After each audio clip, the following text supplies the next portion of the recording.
Well, this is much easier hiding behind an instrument than hiding behind a pulpit. So let me introduce myself. I am Glenda Holden, and I'm married to Steve Holden, right there, 25 years this September. I know, right? Crazy, crazy, crazy. We have 4 children, 3 girls who are mostly adults.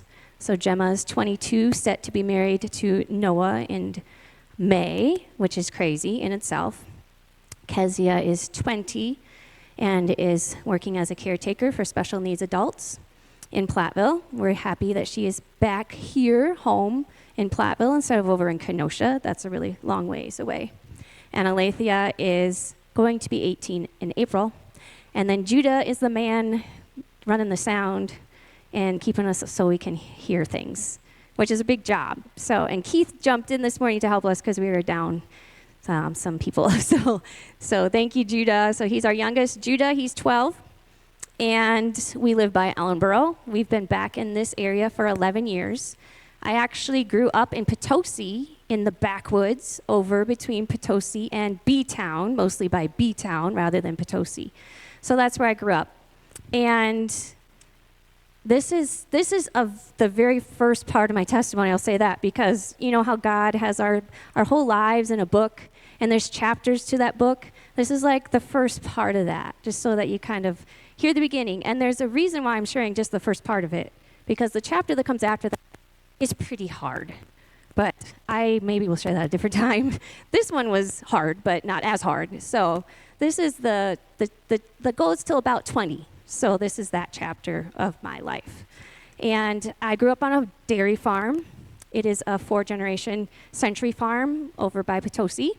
There were 5 of us. My mom was born in 1955 with a brain tumor and had brain surgery at 2 months old. She was hit by a car at age 6 and miraculously, by God's grace, survived. No one told her she was having seizures until she met my dad, who had a classmate that had seizures, and my dad helped her to get medication. So she was on medication. She was very sick my whole childhood. And the thing that was crazy is that in order to have children, she had to go off her seizure medication to have us kids against the doctor's orders. I wasn't supposed to be here. So all of us are a miracle. There's 5 of us kids. Eric, who's the oldest, he's a logger. You'll see the Gelbach logging sweatshirt that Judah wears or my family members wear. And he lives with my dad. And then I have 4 sisters. And all of us have crazy health stuff. Probably maybe because of that medication my mom was taking, but I don't know. So anyway, so she had 5 kids in 6 years, which is pretty crazy. So multiple sets of Irish twins, lost a baby in there, and they were a farm family that it was really hard. So we were very poor. We really didn't have a lot of anything. And my parents bought the family farm from my grandpa at a time in the 80s. If you know anything about the 80s, if you've been here long enough, the 80s were a really, really hard time financially for everybody. There was a depression type thing that happened in the 80s. And there was a lot of times we had Christmas because the Grant County would bring us Christmas presents. So that's where we were at. It was just hard. And growing up on that farm was hard. So with my mom's health and everything. But what happened in 1988 was my dad was smashed by a cow and ruptured multiple discs in his back, which led him down many roads of surgeries and different things. But I was 8, and I was just one of those kids that I saw that if somebody doesn't do something, we were going to lose our family farm that had been in the family for 3 generations already.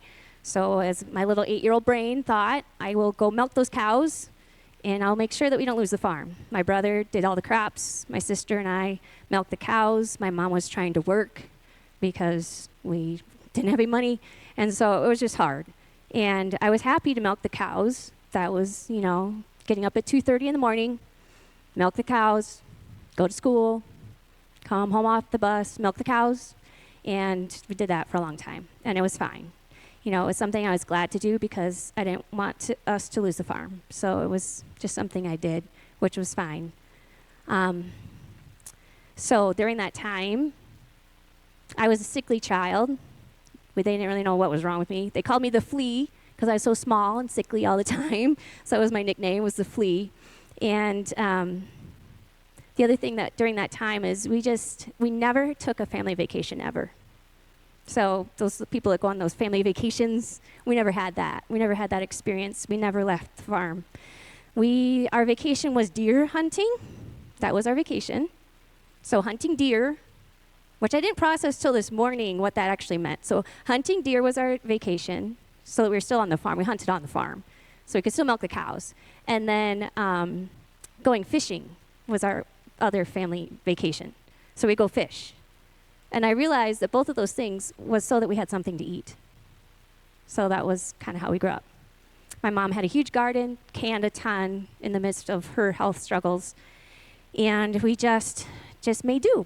So during that time of growing up, my parents, I didn't ever really hear a lot about God in my house, but they would take us to the Potosi Bible Church and drop us off. Or they would take us to the B-Town church and we'd go to church. And the Potosi Bible Church would bring, a vehicle out and get us for VBS. And that's kind of when I first started hearing about God. And I didn't really have a lot, though, in my house of people talking about it, if that makes sense. So it was kind of a foreign concept to me, was God. I mean, I would go to church, but I didn't have an understanding of God at all. And then when I was about 10, we went to a Methodist church in Potosi where I met Pastor Barr. And during that time is when I was baptized. They gave me my first Bible.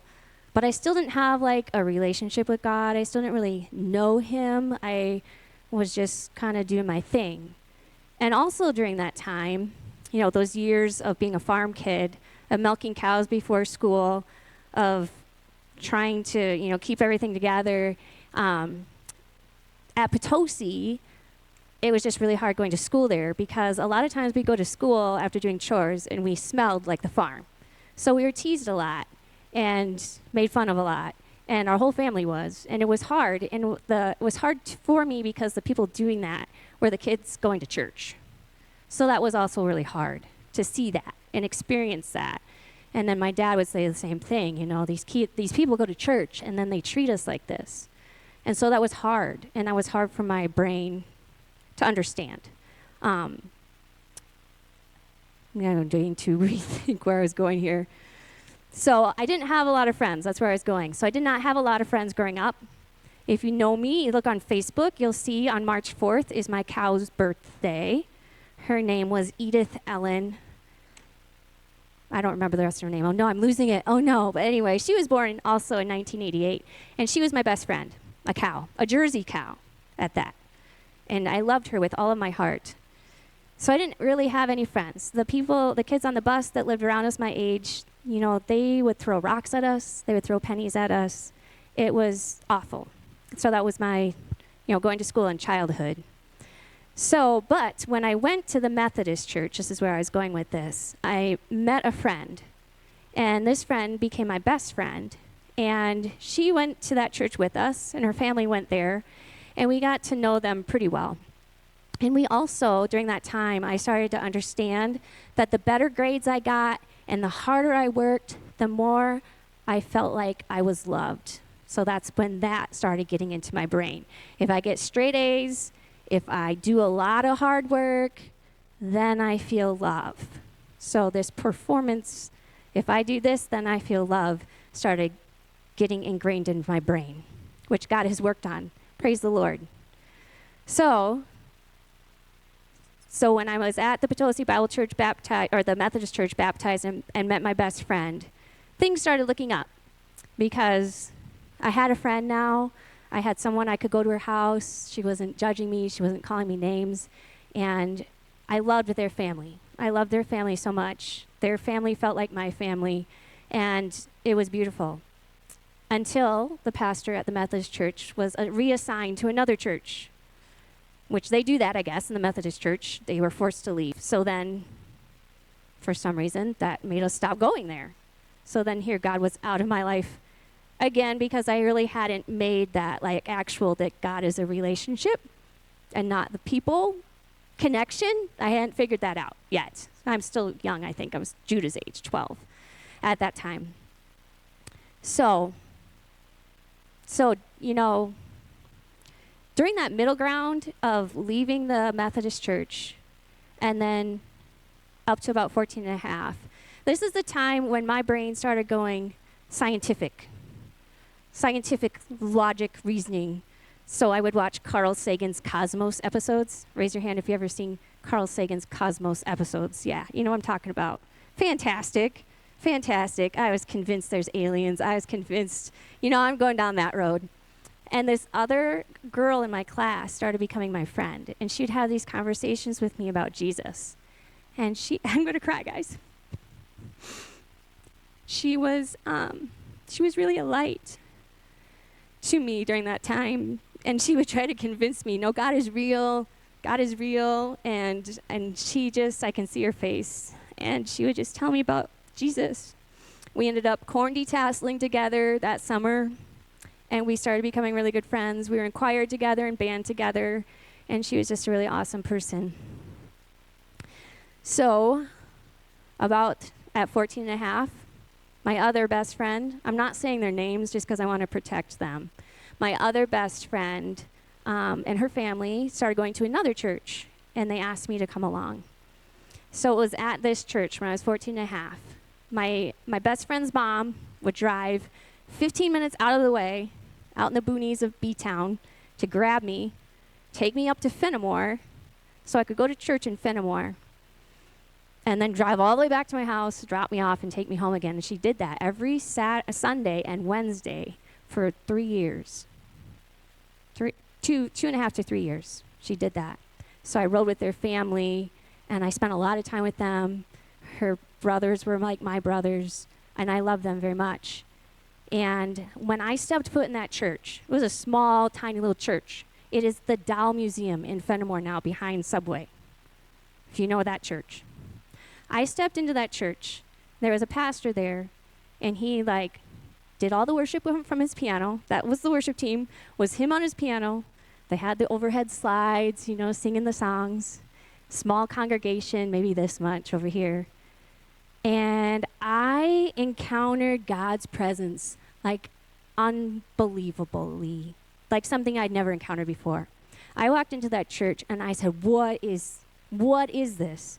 I have never in my life encountered this. I encountered the love of God. It hit me like a wave, and I was bawling, just bawling. And I realized that for the first time, I felt love without having to perform or do something to earn it.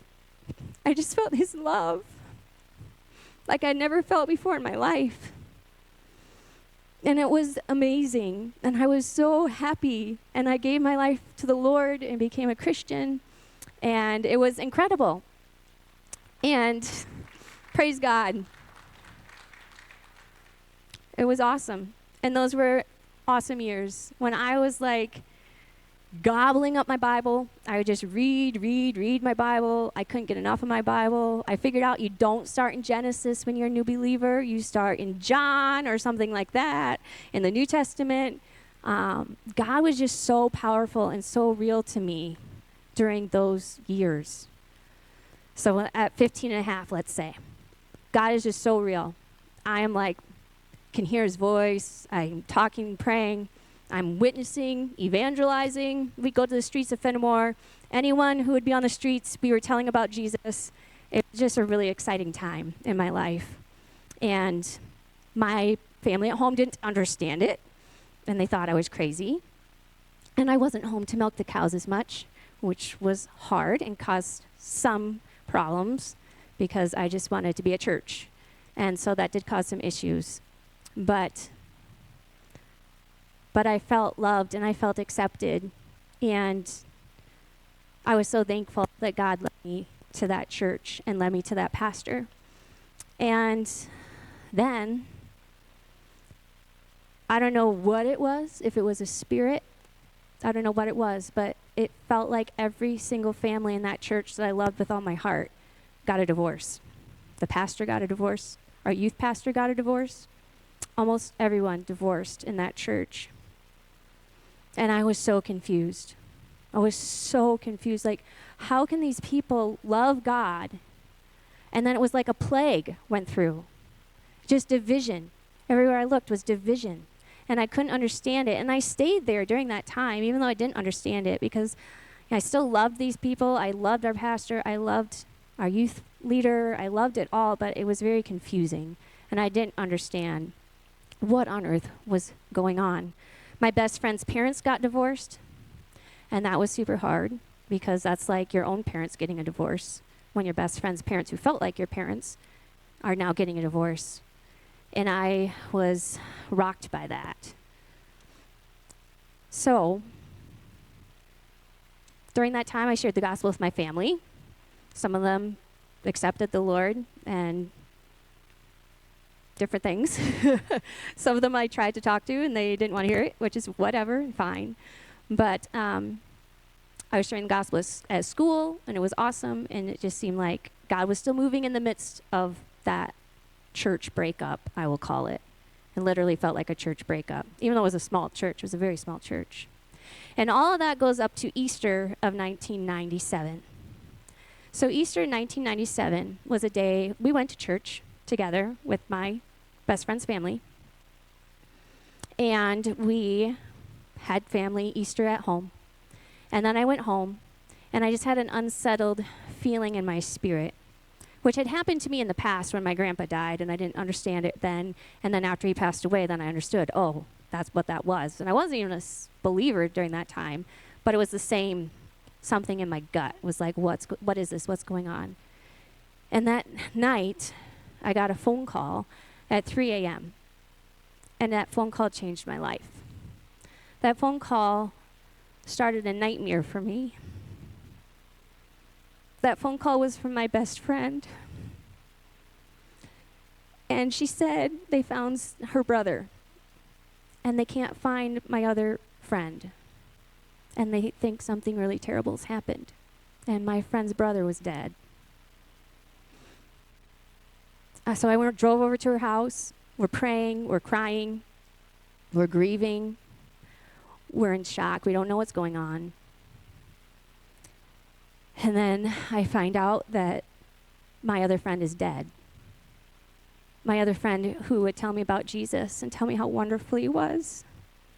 My other friend that I just saw as light. That my best friend's brother had killed her. And I'm sorry for the kids that are in this room, but that's the story. And then he had taken his own life. And I couldn't understand why this would happen. I couldn't understand why this God that I loved and served would allow this to happen. So during that time, it started a season of grief, of pain, of hurt, of survivor's guilt. So I couldn't figure out why my best friend's brother hadn't called me to come over to that apartment. I couldn't understand why it was my other friend who had her whole life in front of her, was such a beautiful person. I felt like I was the one that deserved it, not her. So it was really hard, and I was really angry at God. And I didn't know how to talk to him about it, because I didn't know back then that it was okay to be angry at God. I just was angry, was really angry. I also, during that time, had my first encounter with something I'd never encountered before, and I slept with a light on until I don't know how old I was, because I didn't ever want to encounter that again. So spiritual realm stuff. And it was scary. And I was confused. And that moment, that day, is what caused me to start falling away. Because I was so hurt by everything that had happened. This is a Christian family. This was my felt like my brother. I was so hurt by what had happened. So I started falling away. I started reading my Bible less. I started not praying as much. I started not wanting to talk to him. I started walking in anger. I also, like I said earlier, I was dealing with a lot of health stuff as a child. And when I was about that age, all of that health stuff really started freaking out. So now, on top of dealing with all of that, I was having excruciating pain, daily headaches, stomach aches every day, and my right arm didn't want to function. So I couldn't raise my arm. I couldn't do much of anything with my arm. And during that time, I'm a musician, I do music, but my right arm doesn't want to work.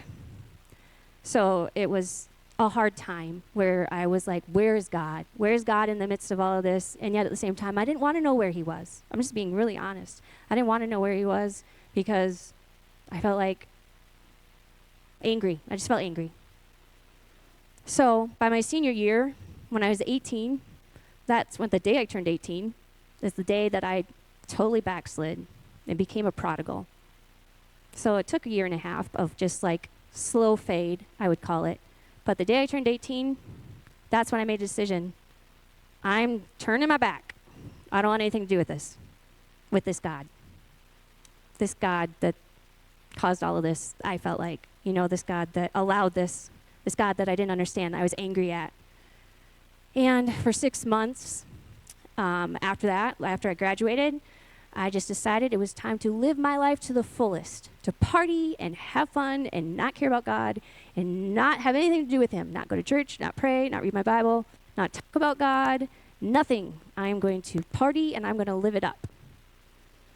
But when you have a God-sized hole in your heart and you try to fill it with everything else in the world, it doesn't work. It does not work. So I had encountered God's love. I had been transformed by God's love. And then to have this giant God-sized hole in my heart that I was like trying to fill with all this other stuff, it just wasn't working. So the more I did that, the more I went to UWP, was a music major, tried to be an engineer at the same time, did not work. Got my first C ever in my life. This like trying to like keep all this, performance. I could no longer perform. I was failing at what I felt like was life. I was injured my hand right away at the beginning of freshman years, and I'm supposed to be a music major, cannot play my instruments. That doesn't work so well, right? So all these things are happening because God is doing something, right? So this is 1999, the good old year of 1999. Y2K on the horizon, right? For those who are old enough to know that, Y2K on the horizon.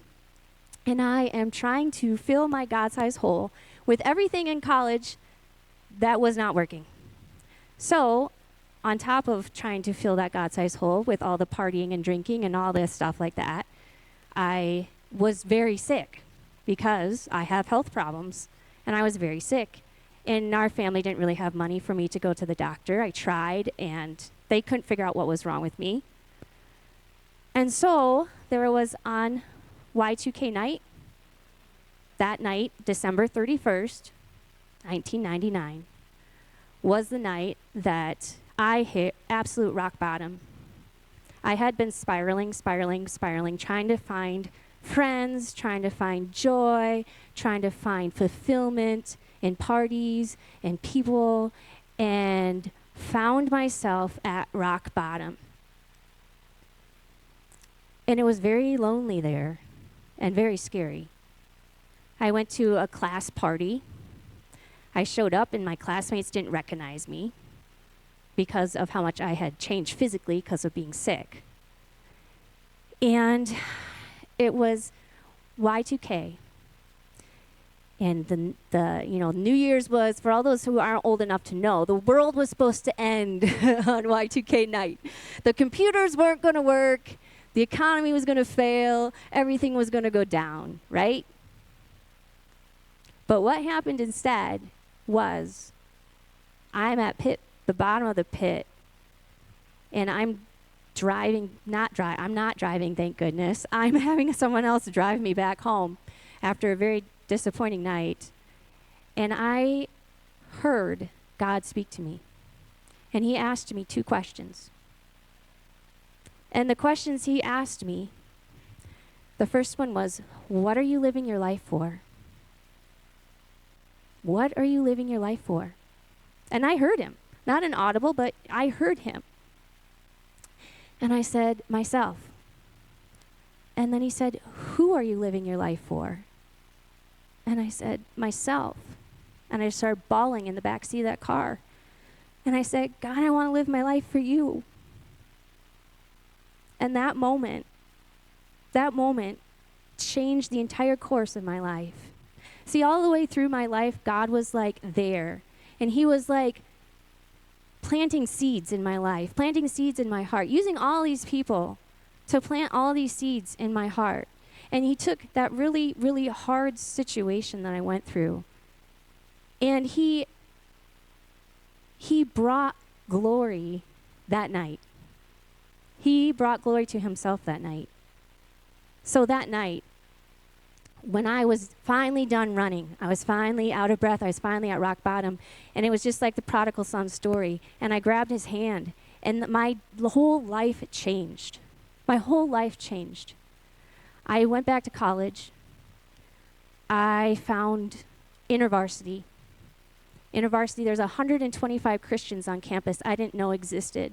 I didn't think there was any Christians on campus. I knew about Christian. I was a Christian. I was a backslidden Christian. I didn't know there was a single Christian on campus. I was in the music major realm. There's no Christians there. I found InterVarsity, and there's 125 Christians that I was like flabbergasted. So I went from having no friends, because let's be real, party friends really aren't friends. They're really not friends. You might try to convince yourself they're friends, but they're really not. I went from having no friends to suddenly having 125 Christian friends. I met Stephen the first time at one of his parties at his apartment. Dance party. It was a good party. It was a good party. It was a dance party, but it was a fun, good, wholesome Christian party at his apartment. And I realized, that's, the first chapter of my life, I realized that suddenly I didn't have to perform to feel loved. I didn't have to figure everything out. I realized I could be angry. I could not know all the answers. I could backslide, which was terrible, and I don't recommend it to anyone at all. But now I have a testimony of God's faithfulness to me in the midst of falling away from him. And this is the other thing that he taught me during that time, because my whole life changed. And that's a whole nother testimony for a whole nother day, because I've gone long enough. But God was so good, and God was so faithful in that moment. And I just have a couple of verses I want to share that I held on to during that time. So in the time of my pain, my physical pain, this is the verse that he gave me, which is, I screenshot it, so I don't know the actual reference, but I think it's in 1 Corinthians. Each time he said, "My grace is all you need. My power works best in weakness. So now I am glad to boast about my weaknesses, so that the power of Christ can work through me." And that verse really was what I lived by during that time, especially when I was dealing with so much physical and pain and just stuff that I was going through. His grace brought me to repentance. His grace brought me back to him, completely changed my life. He showed me in the midst of this is crazy. He showed me in the midst of my running away from him, he showed me where I was going to die if I didn't turn back to him. It's right on County N. And I knew. He showed me. Even though I was running away, I still could hear his voice. He was still chasing after me and calling me and trying to show me the way back to him. He showed me that.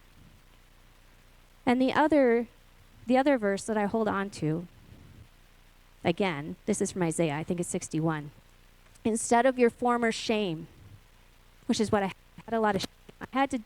I had to work through a lot of shame from that time of being a prodigal, of being backslidden and running away from him.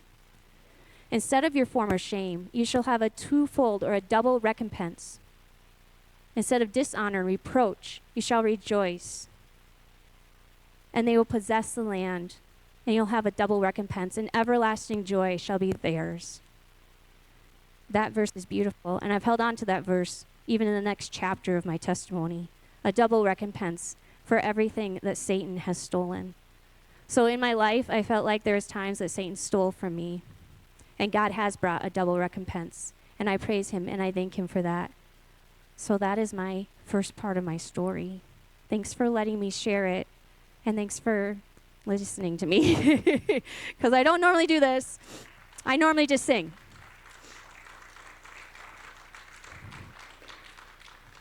So we are going to sing a song, and then we're going to take communion. And the reason why I wanted to share this part of my testimony actually is because it is New Year's very soon. And every New Year's, this is what I think about, this testimony. I think about what God has done for me. I think about what he rescued me from and how he showed me that he's the only one that can fill that God-sized hole in each and every one of us. He's the only one. Nothing else ever will. So if you'll join me in singing this next song, and then we'll do some communion, and then we will be almost done.